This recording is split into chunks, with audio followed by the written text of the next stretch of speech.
When allies become rivals, trust turns to ash. Israel's secret strike on Hamas in Qatar blindsided Washington and triggered Trump's fury. Netanyahu justifies it as a hunt for terror, but Qatar calls it state terrorism. Amid collapsing ceasefires and global outrage, what price will this recklessness demand next? And what's really at stake?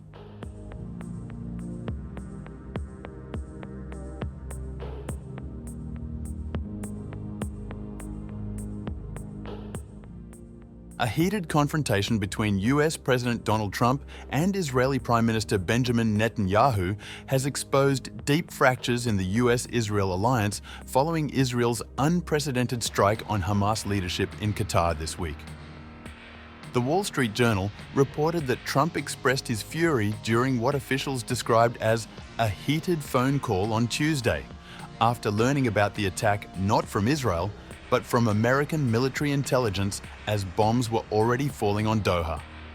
According to senior US administration officials, Trump told Netanyahu directly that the decision to target Hamas political leaders in Qatar's capital wasn't wise.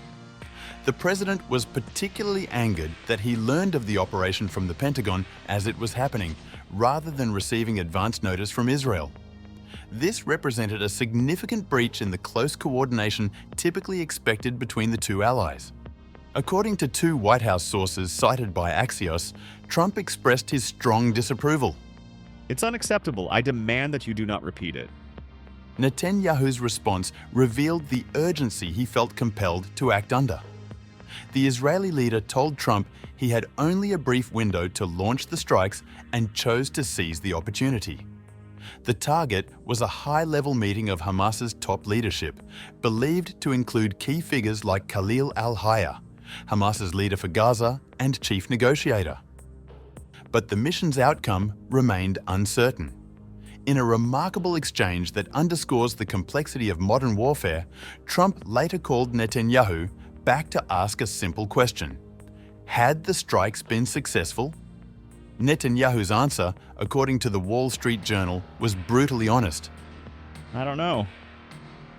Hours later, Hamas claimed that Israel's primary targets had survived the attack, though 6 lower-level representatives were killed, including the son of Khalil al-Hayya.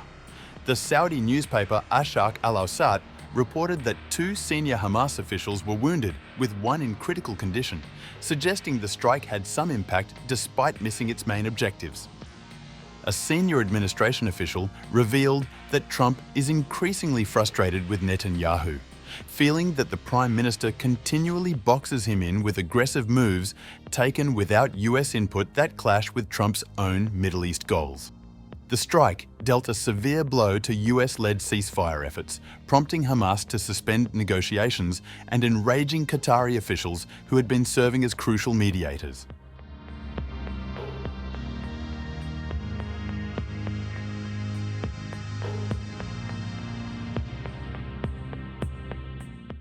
Qatar's response was swift and uncompromising.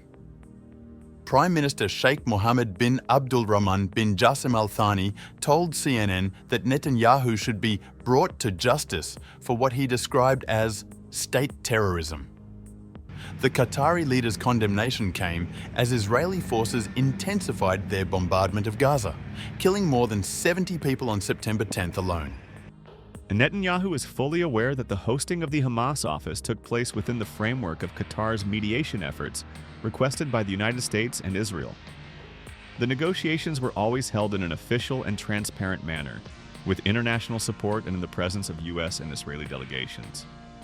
The Qatari Prime Minister warned of coordinated regional retaliation if Israel continues its military offensive. There is a response that will happen from the region. This response is currently under consultation and discussion with other partners in the region. We are hoping for something meaningful that deters Israel from continuing this bullying. Al Thani described the personal impact of the strike, revealing he had been meeting with hostage families on the very morning Israel attacked. The families are counting on this mediation. They have no other hope for that. What Netanyahu has done yesterday, he just killed any hope for those hostages. The diplomatic fallout extended beyond the Middle East. Canadian Foreign Minister Anita Anand announced that Ottawa was evaluating its relationship with Israel, while the European Commission indicated it would propose suspending trade measures in EU agreements with Israel.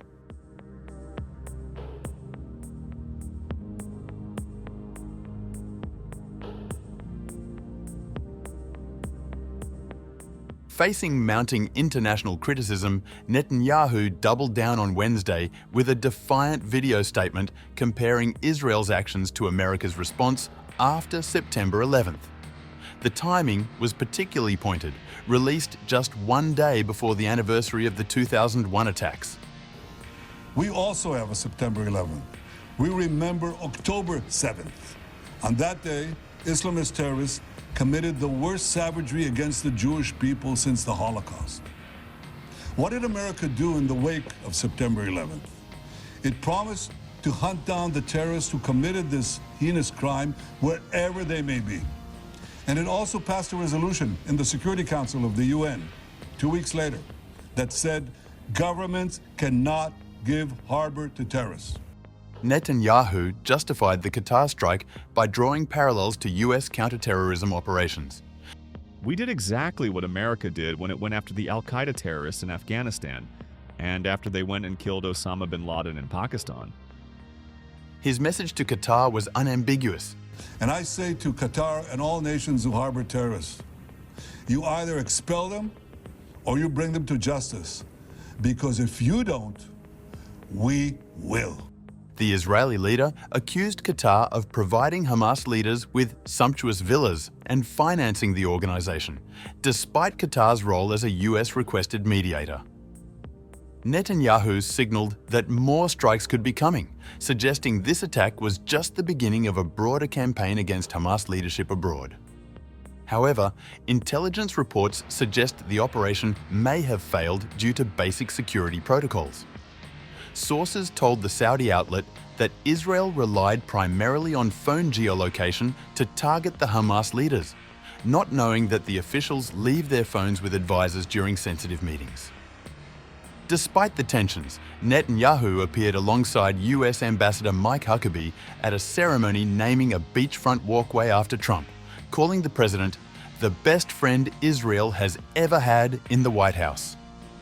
The carefully choreographed event seemed designed to repair diplomatic damage, even as fundamental questions remain about coordination between the two allies moving forward.